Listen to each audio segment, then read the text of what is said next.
Hai, Assalamualaikum warahmatullahi wabarakatuh dan salam sejahtera. Hari ini bertemu kita kembali dalam subjek Reka Bentuk dan Teknologi tahun 4 dan kita akan membincangkan berkenaan dengan tajuk pengenalan kepada reka bentuk. Untuk maklumat yang lebih lanjut, kita lihat slide yang telah disediakan. Pada hari ini kita akan melihat sama-sama unit 2 pengenalan reka bentuk. Bagi persediaan untuk topik ini, murid-murid disarankan untuk merujuk buku teks RBT muka surat 14 sehingga 17. Sebelum kita teruskan, mari sama-sama kita lihat apakah objektif pembelajaran pada hari ini. Pertama, murid dapat menyatakan maksud reka bentuk dengan tepat. Yang kedua, murid dapat menyatakan sekurang-kurangnya dua kepentingan reka bentuk dengan betul. Jadi, apakah yang dimaksudkan dengan maksud reka bentuk? Reka bentuk bermaksud corak atau sesuatu produk yang telah direka. Baik, secara mudahnya, bila kita sebut sahaja reka bentuk itu, apa yang terbayang di fikiran kita? Kita terbayang bentuk dia, kita terbayang saiz dia, kita terbayang dia punya warna, dia punya fungsi dan banyak lagi ciri-ciri reka bentuk yang kita akan belajar pada hari ini. Seterusnya, mari kita lihat jenis-jenis reka bentuk yang ada di dalam kehidupan seharian kita. Kita pergi mana-mana sekalipun, kita dapat lihat bagaimana reka bentuk bangunan contohnya di depan kamu ni. Okey, ini adalah reka bentuk bangunan di Malaysia. Ada sebahagiannya yang sangat kreatif dan unik. Contohnya KLCC yang menjadi kebanggaan Malaysia di mata dunia. KLCC merupakan bangunan yang berbentuk silinder dan tirus di bahagian atasnya. Reka bentuk yang unik menjadikan KLCC ini sangat terkenal di mana-mana.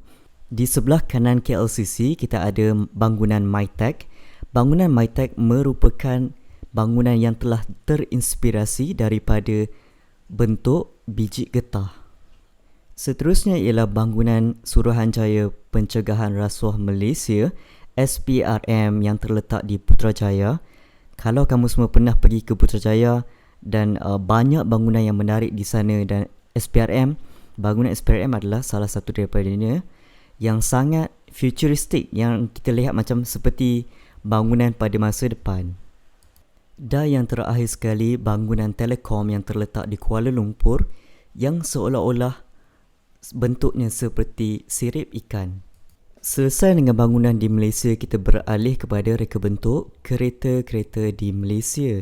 Kereta-kereta di Malaysia juga hampir setaraf dengan beberapa kereta yang canggih daripada negara yang lain. Seperti kita ada Perodor Myvi yang agak kecil saiznya berbanding di sebelah kanan ni yang berwarna biru. Proton X50 yang baru saja dikeluarkan, kenderaan SUV yang sederhana besar. Di sebelah kanan X50 kita ada Perodor Arus yang saiznya besar, dan yang terakhir kita ada Proton Perdana yang saiznya sederhana juga. Baik, kalau kamu semua dapat lihat, saiz berbeza, warna berbeza juga, reka bentuk dari segi design ataupun corak ni juga berbeza. Mengapa ianya berbeza sedemikian? Hal ini kerana pengeluar ingin memenuhi cita rasa pengguna. Setiap pengguna mempunyai cita rasa yang berbeza. Setiap pengguna mempunyai warna yang mereka suka, corak yang mereka suka dan keperluan yang mereka hendak. Sekiranya keluarga itu mempunyai keluarga yang sedikit besar, jadi ia memerlukan kenderaan yang mampu untuk membawa muatan yang lebih besar. Oleh demikian, pengguna dapat memilih apakah yang mereka suka, apakah cita rasa mereka yang sesuai dengan situasi dan keadaan yang mereka hadapi. Jadi kenderaan yang mana yang sesuai untuk anda sendiri boleh tentukan. Sudah selesai bangunan dan juga kenderaan, kita beralih kepada reka bentuk makanan di Malaysia. Macam yang kita tahu, makanan di Malaysia ni merupakan seolah-olah syurga makanan. Dan jikalau kita lihat kebelakangan ini, kita lihat banyak inovasi yang telah dilakukan dari segi pembungkusan makanan contohnya dan juga makanan itu sendiri. Kita lihat kalau dahulu balutan nasi lemak itu diperbuat daripada daun pisang. Kemudian zaman sekarang ini kita lihat pelbagai jenis reka bentuk ataupun pembungkusan di dalam kotak, di dalam polisterin dan juga di dalam tupperware sendiri, yang mana penjual lebih kreatif dan juga untuk menaikkan kualiti mereka punya makanan. Okey, kita dapat lihat di hadapan slide kamu di sebelah kiri ialah kuih muih. Kuih muih sekarang terdapat pelbagai warna, pelbagai bentuk, pelbagai cara hiasan ataupun pembungkusan yang telah dilakukan oleh penjual ataupun pembekal, yang mana kalau kita lihat saja di gerai-gerai yang telah terjual ataupun di bazar Ramadan misalnya, kita pasti seolah-olah tertarik untuk beli kuih tersebut kerana warna dia, kerana keunikan dia tu membuatkan kita rasa nak sangat beli. Ada yang berbentuk bulat, ada yang berbentuk segitiga, ada yang berbentuk bujur dan menyerupai kartun misalnya. Kalau burger, ianya berbentuk bulatan dan mempunyai seperti bertingkat, daging, ayam, sayuran dan juga sos-sos yang telah disusun dan membentuk burger yang sangat sedap untuk dimakan.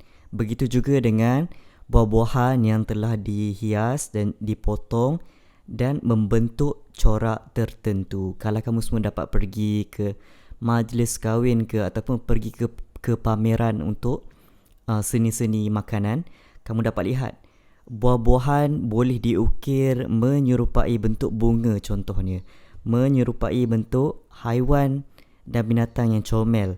Begitu juga dengan pizza yang di sebelah kanan kamu mempunyai bentuk iaitu bulat. Cikgu harap kamu dapat satu gambaran yang jelas mengenai apakah yang dimaksudkan dengan reka bentuk itu, bangunan, makanan dan sebagainya. Sekarang mari kita lihat apakah kepentingan reka bentuk. Yang pertama, macam yang cikgu dah ada sentuh tadi, memenuhi keperluan dan kehendak yang berbeza. Contohnya cikgu berikan ialah kamu nak pergi beli beg sekolah. Jadi beg sekolah kamu ni perlu sesuai dengan saiz kamu. Kamu tak boleh ambil yang saiz dewasa. Dan keperluan kamu nak letak apa? Kamu nak letak buku teks yang sederhana contoh dia. Jadi beg tersebut juga besarnya sederhana dan mempunyai ciri-ciri macam fungsi tertentu. Contohnya kamu ni suka bawa bekal air ke sekolah. Ada orang tak bawa tapi kebanyakannya murid bawa. Jadi ia perlukan tempat untuk letak air di sebelah sisi beg. Seterusnya ialah membantu kerja dan memudahkan urusan harian. Jadi reka bentuk contohnya alatan yang tertentu cikgu berikan ialah mesin basuh. Jadi kita tak perlu lagi untuk membasuh secara menggunakan tenaga kita, fizikal kita. Kita hanya memasukkan baju yang kotor ataupun pakaian yang kotor ke dalam mesin basuh dan kita boleh buat tugasan yang lain. Kita teruskan lagi. Menjimatkan masa dengan kenderaan sekarang, kapal terbang, kereta api dan sebagainya telah pun memudahkan kita, menjimatkan masa kita untuk daripada satu destinasi ke destinasi yang lain. Yang terakhir sekali, memberikan pelbagai pilihan mengikut cita rasa, kemampuan dan gaya hidup. Jadi kita sudah sampai ke aktiviti murid. Cikgu harap kamu semua boleh menjawab dan menyatakan pendapat kamu berkenaan dengan aktiviti pilihan saya. Aktiviti pilihan saya ini mengkehendaki kamu untuk membeli ataupun memilih telefon pintar yang sesuai dengan keadaan dan cita rasa kamu. Kita baca tajuk soalan dia. Murid dikehendaki untuk memilih satu telefon pintar daripada pilihan berikut dan menyatakan sebab yang sesuai mengapa memilih jenama tersebut.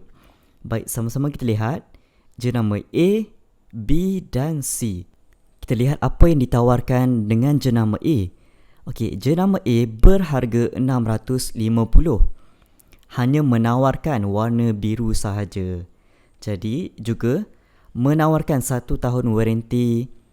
Okey, phone ini tidak terlalu berat dan mempunyai prestasi yang sederhana. Seterusnya jenama B ditawarkan pada harga 1,700, mempunyai pilihan warna biru, hitam, merah sahaja. 2 tahun waranti, mempunyai berat yang ringan, skrin lipat dan prestasi yang baik. Yang terakhir jenama C yang berharga 4,300, agak mahal. Warna yang ditawarkan hanyalah hitam dan emas. Mempunyai 3 tahun waranti, berat dan mempunyai skrin yang juga lipat dan prestasi yang sangat baik. Jadi di antara ketiga-tiga ini, manakah pilihan yang anda hendak lakukan dan nyatakan sebab yang sesuai? Kamu boleh menjawab. Sementara itu kita lihat apa yang telah dipilih oleh Ahmad. Apa yang dikatakan oleh Ahmad? Saya memilih jenama A kerana harganya yang murah dan mampu milik. Selain itu, saya juga sangat suka warna biru. Telefon ini juga sederhana berat, membolehkan saya membawanya ke mana-mana sahaja. Prestasinya yang sederhana sesuai dengan tugasan harian saya iaitu melaksanakan kerja rumah. Itu adalah contoh cara untuk menjawab dan itu pendapat daripada Ahmad. Bagaimana pula pendapat kamu semua? Cikgu harap kamu semua boleh menjawab soalan ini di dalam buku nota RBT di rumah. Berakhirnya dengan aktiviti murid pilihan saya itu, maka kita berada di penghujung. Cikgu mengucapkan ribuan terima kasih dan diharapkan kamu semua boleh memahami dan juga mengaplikasikan pengetahuan yang kamu telah belajar pada hari ini. Sekian, terima kasih. Baik, bagaimana dengan pembelajaran sebentar tadi? Sekiranya anda rasa pembelajaran itu menarik, sila like, share dan subscribe. Dan sekiranya ada penambahbaikan ataupun sebarang komen, boleh tinggalkan dekat ruangan komen di bawah. Sekian, terima kasih. Bye-bye.